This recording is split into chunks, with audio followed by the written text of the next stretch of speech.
달러 스테이블 코인이 확산되고 국내에서 많이 토용된다면 원화에는 부담 요인이 될 수밖에 없지 않을까라고 보고 있습니다. 국민연금의 해외 투자 비중에서 해지 물량을 늘린다면 한 200억 달러 연간 나올 수 있습니다. 문제는 그렇게 될 경우에 연금의 수익률 문제가 또 있죠.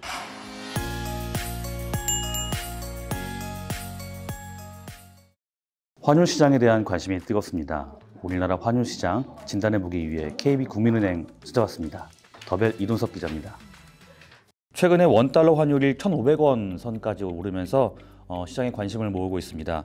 지금의 환율 상황 어떻게 짚어야 할지 전망하고 분석해보기 위해서 국민은행의 문정희 수석 이코노미스트님 모시고 말씀 나눠보겠습니다. 안녕하십니까? 네, 안녕하십니까? 원달러 환율이 최근 1,500원 정도까지 오르면서 시장의 이목을 사로잡고 있는데 지금의 환율 상황 어떻게 진단하고 계신지 말씀 부탁드립니다. 네, 환율이 사실 올해 초 1,470원이었고요. 6월 달만 하더라도 1,355원까지 내려왔거든요. 네. 근데 지금 불과 5개월 만에 다시 1,470원, 80원대까지 올라왔습니다. 지금의 환율은 우리가 보통 이제 환율을 설명하는 거는 그 양국의 경제 성장, 경제 펀더멘탈, 금리 차 이런 것들, 경상수지 이런 것들을 많이 설명하거든요.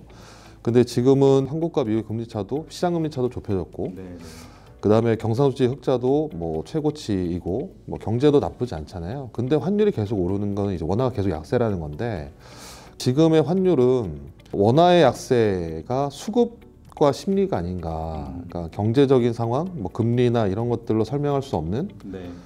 이런 이제 쏠림이 상당히 큰 것 같아요. 국내에서 달러를 계속 살려는 수요들이 너무 많고 대신에 영내에서 달러를 팔려고 하는 세력은 많지는 않다. 기업들은 수출 기업들은 달러를 보유하려고 하고 있고 개인들이나 기관 투자자들은 해외로 자꾸 증권 투자, 주식 투자나 채권을 계속 살려고 하고 그런 와중에 한미 관세 협상에서 대미 투자 또 해야 되잖아요. 결과적으로는 이제 수급과 심리 때문에 환율이 단기에 좀 많이 오르지 않았나? 그래서 정부에서도 계속 환율에 대해서 좀 이상하다라는 부분도 경제적인 부분, 그러니까 경기가 나쁘지 않았고 금리도 지금 우리 계속 동결이잖아요.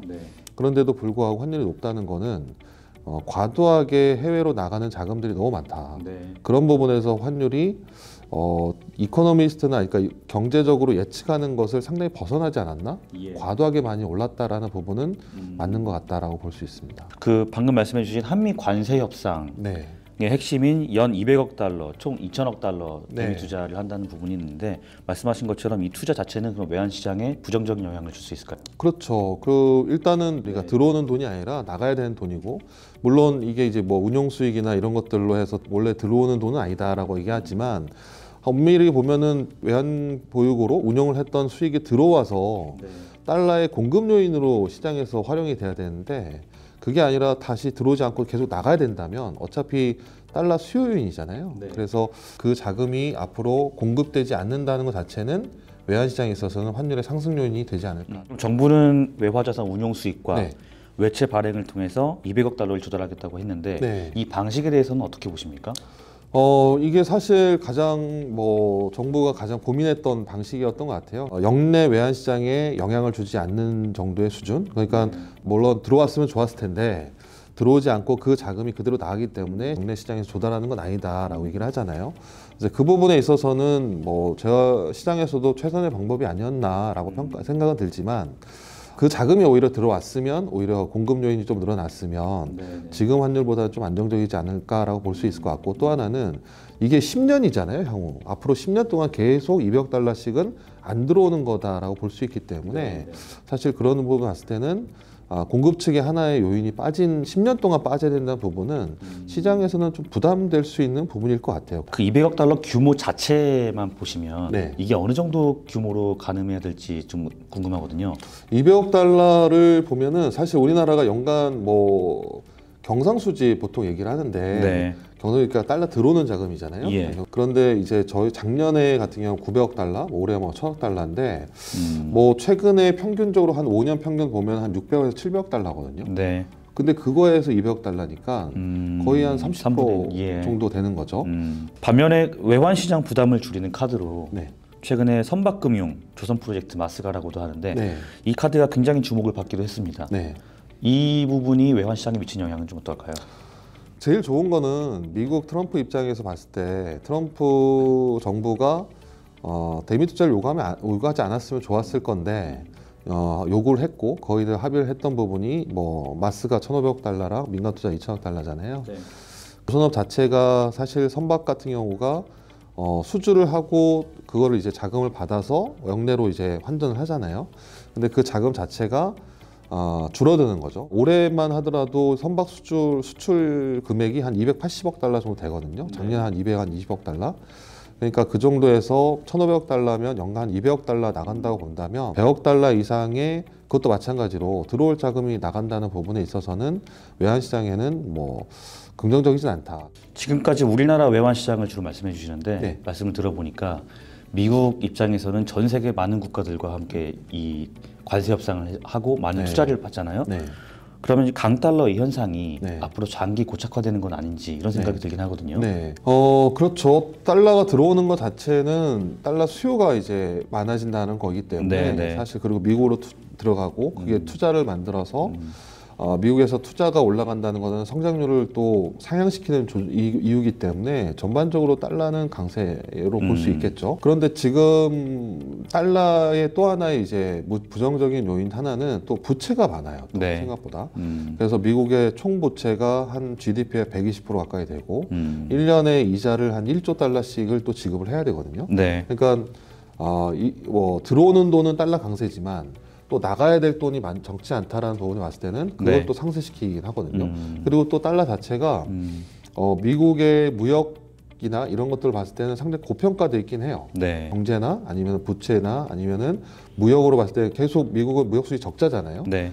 그래서 그런 것들을 봤을 때는 지금 달러는 상당히 고평가됐는데 그런데도 불구하고 계속 미국으로 들어가는 자금이 있기 때문에 뭐 그래서 이 국채를 살려는 수요도 있고 네. 그렇기 때문에 달러가 지금 강세를 좀 지지해주는 요인이다. 근데 이것 때문에 그러면 상당히 더 강세로 갈 거다라고 보기는 어렵죠. 국민연금에 대한 역할도 좀 주목을 하는 것 같거든요. 네. 국민연금이 전략 전술적 환해지를 최대 15%까지 늘리면 네. 이론상 100조 원대 달러 매도력이 생긴다 이런 말씀들도 하시는데 네. 이 영향에 대해서는 어떻게 좀 진단을 하고 계십니까? 그럴 수 있습니다. 지금 10%거든요. 지금 최대 10%인데 저희가 대략적으로 국민연금의 해외 투자가 한 4,600억 달러 정도니까 10%면 한 470억, 460억, 470억 달러고 이 비중을 늘리면 15%만 늘리면 한 200억 달러가 되는 거거든요. 그래서 그런 부분에서 국민연금의 해외 투자 비중에서 해지 물량을 늘린다면 한 200억 달러 연간 나올 수 있습니다. 환해지 비중을 늘리거나 아니면은 환해지에 대한 상단을 낮춘다면 예. 연간 뭐 200억에서 최대한 400억 달러 가까이 달러 매도가 나올 수 있습니다. 문제는 그렇게 될 경우에 연금의 수익률 문제가 또 있죠. 네. 운용에 대한 문제, 아니면 수익에 대한 문제 이런 것들도 있기 때문에 운용에 대한 문제점이나 아니면 리스크나 이런 것들도 있을 수 있기 때문에 네. 근데 과거 이전보다는 지금 환율이 너무 높기 때문에 아마 정부 입장에서는 시장 안정을 위해서 국민연금의 환해지 전략은 일부 좀 수정되지 않겠느냐. 근데 시장이 기대하는 정도는 어렵지 않을까라고 네. 보고 있습니다. 스테이블 코인 말씀들도 많이 네, 하시는 네, 것 같습니다. 스테이블 코인이 도입되고 거래가 실제로 이루어지면 네. 우리나라 환율 시장에 영향을 줄 것이다. 그렇죠. 그 영향이 크지 않을 것이다. 클 네. 것이다. 이렇게 네. 말씀하시는 분들도 계신데 네. 스테이블 코인에 대해서도 보십니까? 어떻게 달러 스테이블 코인은 아마 시대적인 변화가 아닐까. 무역 결제나 이런 데 있어서. 네네. 근데 이제 그게 이제 우리나라에 어떻게 들어올 거냐라는 부분. 사실 최근에 뭐 몇몇 기업들 같은 경우나 무역 결제 쪽에서나 이런 쪽에서는 달러 스테이블 코인에 대한 얘기들을 하고 있거든요. 네. 근데 아직 제도화가 되지 않았기 때문에 예.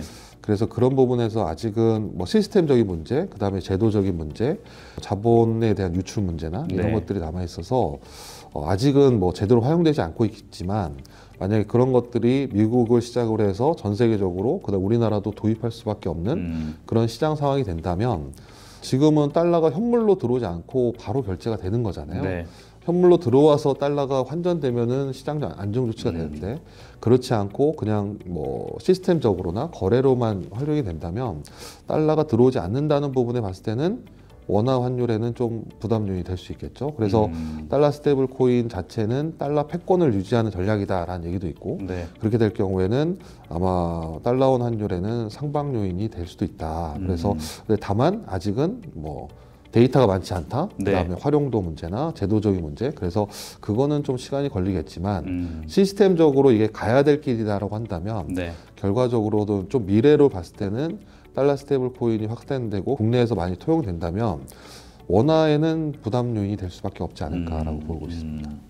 그 지금까지 이야기한 것 이외에 네. 혹시 우리나라 외환 시장에 영향을 줄 만한 네. 상당한 요인들이 있다면 몇 가지 좀 짚어주실 수 있겠습니까? 이제 이코노미스트를 하면서 많이 질문하는 게 어디까지 가요잖아요. 막 그런 질문을 많이 하는데 네, 지금은 예측의 범위를 좀 넘어섰거든요. 왜냐면은 이론적인 부분이 아니라 수급과 심리고 지금 앞에서 기자님하고 말씀드렸던 이제 뭐 대미 투자 문제나 네, 이런 네. 것들은 다 심리적이잖아요. 네. 또 국민연금 환해지 물량이나 또 예. 달러 스테이블 코인은 지금보다는 좀 더 장기적인 얘기고 그렇죠. 구조적인 얘기고 네.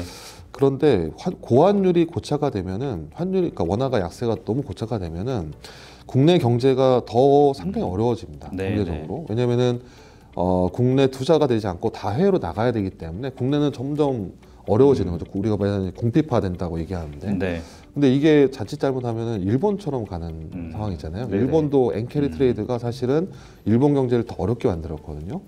그래서 그런 부분을 봤을 때 경제적으로 본다면 고환율은 상당히 부정적이다. 그 수급과 심리 말씀하시는데 그 되돌리기가 쉽지 않을 것만 맞습니다. 같습니다. 그렇죠. 네. 가장 중요한 건 이제 시장의 신뢰잖아요. 네. 우리나라 시장을 믿어야 되고 국내 투자에 대한 기대 수익률이 높아져야 되고 이런 것들이 필요한데 워낙 뭐 미국이나 해외 쪽으로 계속 자금이 오랫동안 나갔고 지금 올해 뭐 기관 투자자들, 기관 뭐 운용사, 뭐 증권사들 보면은 해외 투자 엄청나게 장려를 하잖아요. 네. 근데 그런 것들 본다면 그런 이제 어떤 시대적인 변화 아니면 시장에 대한 기대 수익률, 시장의 신뢰 이런 것들이 빠른 시점에서 회복돼야 네. 환율이 빨리 안정될 수 있지 않을까라고 보고 있습니다. 네.